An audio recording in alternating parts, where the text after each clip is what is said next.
Hey guys, so today I wanted to talk about writer's burnout and my own experience with it at the moment, and that's exactly why I'm in the egg chair. I wanted this video to be a little more personal than my usual videos, so that's what we're doing today. If you've ever faced writer's burnout, or even if you're currently dealing with writer's burnout, I hope this video is helpful for you. I'll be sharing what I'm currently dealing with in terms of writer's burnout, and I hope my experience is something that you can relate to and that you learn something from. So let's get started.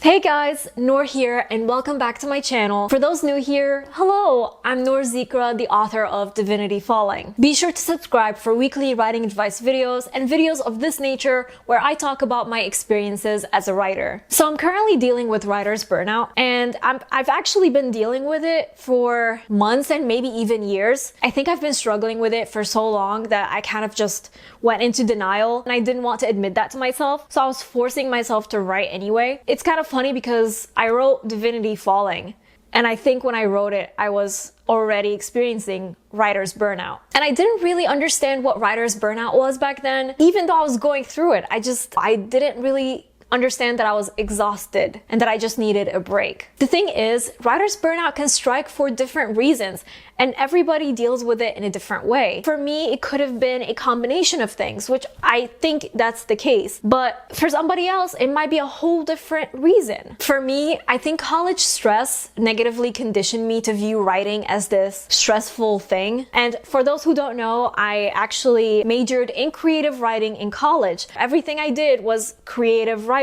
I breathed creative writing, morning, day, evening. It was just all writing. We had to write 5 short stories every week for like the single class, and I had multiple classes, so you could imagine multiple classes meant I had to write maybe like 10 different short stories in a single week, and it was very hard for me, especially as somebody who I like to let my ideas come to me and flow. I was just very stressed and exhausted, and by the end of college I felt drained. And then after college, work responsibilities came along, and that was also exhausting. My priority, my energy was all about my work. So writing took a backseat a little bit. I was writing Divinity Falling at the time, but I was also working, so I was writing at a slower pace than I was used to back in high school. It wasn't an immersive work situation where I just got to sit down and write and just enjoy the process. I didn't get to enjoy it. It felt like I wrote when I could, and I had to force it in my free time because otherwise I couldn't write at all. So, you know, that really frustrated me, and that kind of made it even harder for me to enjoy writing. Now, I'm not saying that if you don't have time to write and you do write in certain times that you're free, that, you know, you're going to ruin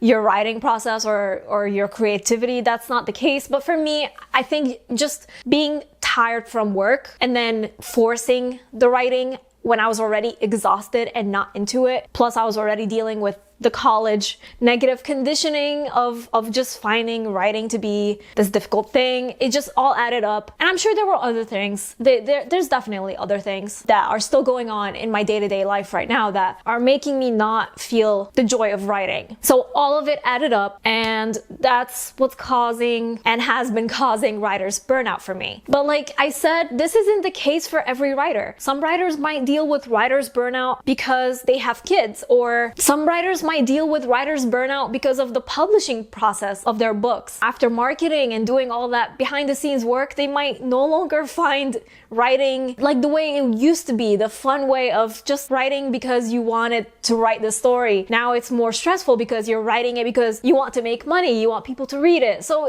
there's so many different reasons for writer's burnout. And every artist can suffer from a burnout. That's just the nature of what we do. Now, I'm kind of guilty of this, but I'm learning. Basically, I think it's super unhealthy now to just keep telling writers to write their next story or else. It just sets this unhealthy expectation and this negative mindset that if you don't write your next story and then the next story and then the next story, that you're a bad writer and that you're not trying to learn and that you're not advancing your craft. But that doesn't have to be the case. There are different ways to practice your writing that don't involve writing a story, that don't involve writing the next series or the next book or even publishing. You don't even have to publish to be a writer. You could write for yourself. You could journal. You could write a blog. You could write in so many different ways, and you might not even share your work with anybody, but still be a writer. Or maybe you try drawing your story instead because that's just more liberating now. Point being, if you're struggling with writing, you could take a break and try writing in a different way that is,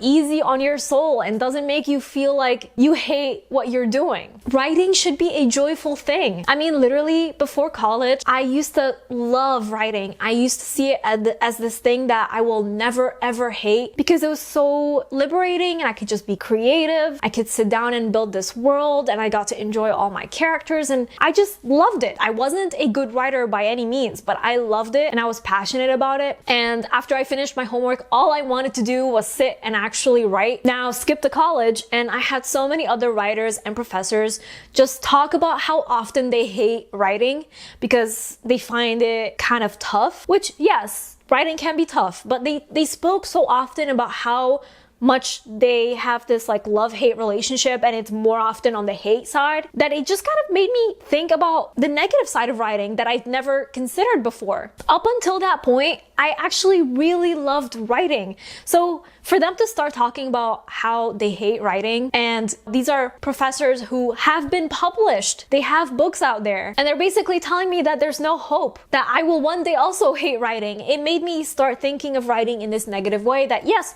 of course, in order to be a writer, I also have to hate writing. Having this negative thought of writing is only natural. If I'm not struggling, I'm not a real writer. And that's just wrong. That's just wrong, I think. Like, of course you're gonna sit down and find writing to be tough sometimes. That's just the thing with anything that you want to improve at, of course. But you also shouldn't hate what you do. And if you're sitting there and you hate it, then you're doing it for the wrong reasons. So as soon as they put that idea in my head that writing is hard and that they hate it and therefore I should hate it sometimes too, it was already there. I was conditioned. I don't think writing should be a torture. If you find yourself wanting to do just about anything instead of write, then you've been negatively conditioned to view it as boring or, hard, and that shouldn't be the case. And at that point, you're just sitting down to write for the wrong reasons. You are trying to force yourself when you're no longer into it. Now, I'm not saying that we should just quit. If we got negatively conditioned to look at writing as this bad thing, then we should positively condition ourselves to look at it as a good thing again. It's our job to fix it. We shouldn't just keep thinking about it in that way. Over the past few months, I would just write and brainstorm, but I would keep going in circles with my ideas. I just kept forcing myself to sit down and try to brainstorm, and it was this cycle. I couldn't get out of the box that I put myself in. I hated it. I was like, why am I sitting here? I could be doing something else. I was in denial. I didn't want to admit that I was struggling with writer's burnout. I literally would fall asleep trying to brainstorm. I just didn't know what to do. And then recently, when I finally realized what I was going through, I just decided to stop, not quit, but stop. And honestly, it's been the most relieving feeling I've had in a long time now. The thing is, just because I'm stopping doesn't mean I'm giving up on my writing or on publishing more books in the future. I still want to write the series that I've been trying to brainstorm this entire year. But stopping has to happen. It's a break, but it's a break for the right reason. I'm not just ditching writing and walking away and going on vacation to have fun and forget about writing. I'm giving it a break so that I could fix what's been going on and positively condition myself again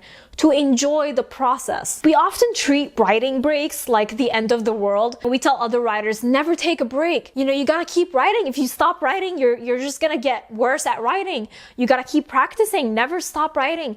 Did you just publish a book? Write another right away. Don't stop. And that's not healthy. Sometimes you do need that break. Sometimes you don't want to be coming up with a new story like that. Sometimes you just want to take time to have fun with writing. It doesn't always have to be serious. Like I said, you could just write in your diary. You could write in your blog. You could write a little thing for yourself that no one will ever have to read. It's funny because as soon as I decided to take a break from writing this series, just take a step back, I realized realized how much I actually love this series and how much I do want to write it. I'm just not quite there yet. And in order to write it, I need to prioritize my well-being. And like I said, taking a break doesn't mean I won't be writing. I just won't be writing a story. And actually, I think I'll be writing way more than I've been writing this entire year. My goal is to write without any pressure. I'm not writing with the goal to be published or even with the goal of having anyone read what I'm writing. Instead, I'm actually going to try something different that I actually was talking to my husband about. I basically was telling him how much I get inspiration from those AI generated photos where you basically feed the AI some sort of text and it creates a bunch of photos for you based on what it perceives. And a lot of times these photos look very realistic, but also odd and beautiful and strange, and it's cool. So my husband suggested if I get inspiration from those, then why not use them as some sort of prompt and then just write a scene based off of that. So that's exactly what I'm going to do. Back in high school, when I used to really love writing, that's exactly what I used to do. I used to just write freely without any story in mind, without any goal of publishing or having anyone ever read my stories. And that used to be the most joy I ever had in writing. My teacher used to just have us write freely. She didn't dictate what we wrote. She just said, write whatever you want. And I used to have the most fun with that. So that's kind of what I'm going back to.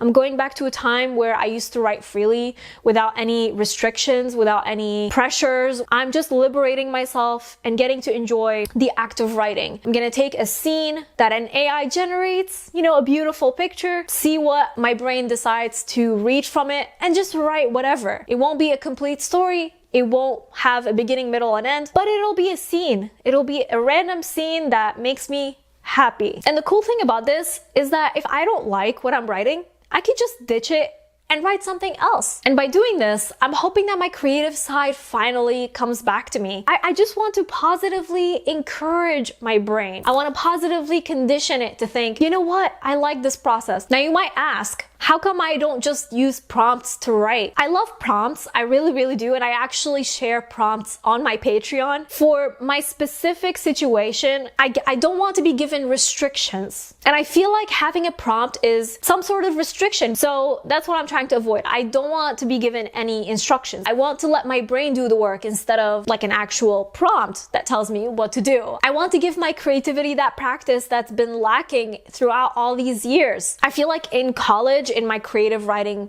major, the main focus was on the writing, improving the writing itself, making well-rounded characters, creating a better plot, making sure your writing is very beautiful. But there was no focus on your creative brain. There was never any exercise to help you generate more ideas and just let your creativity flow. That definitely suffered in college and in the years afterward. Now, I'm not saying that my AI tactic is the solution, but I'm going to give it a try and see how it goes. So if you're in the same boat and you're not sure what to do and you think this might be a good idea, try it too. See if it works for you. I don't even know if it'll work for me, but it is something that has been on my mind to try and see if it fixes things, because it's kind of how my brain used to function before college. Seeing a movie, getting inspired, seeing a photo, getting inspired, or even just seeing things out in nature and getting inspired. So I think maybe I'm more visual, so maybe visual photos will actually help me generate my ideas again. So that's why I'm going with this tactic. Now, if you're not sure how you can make your own AI generated photos, I'm actually going to be using two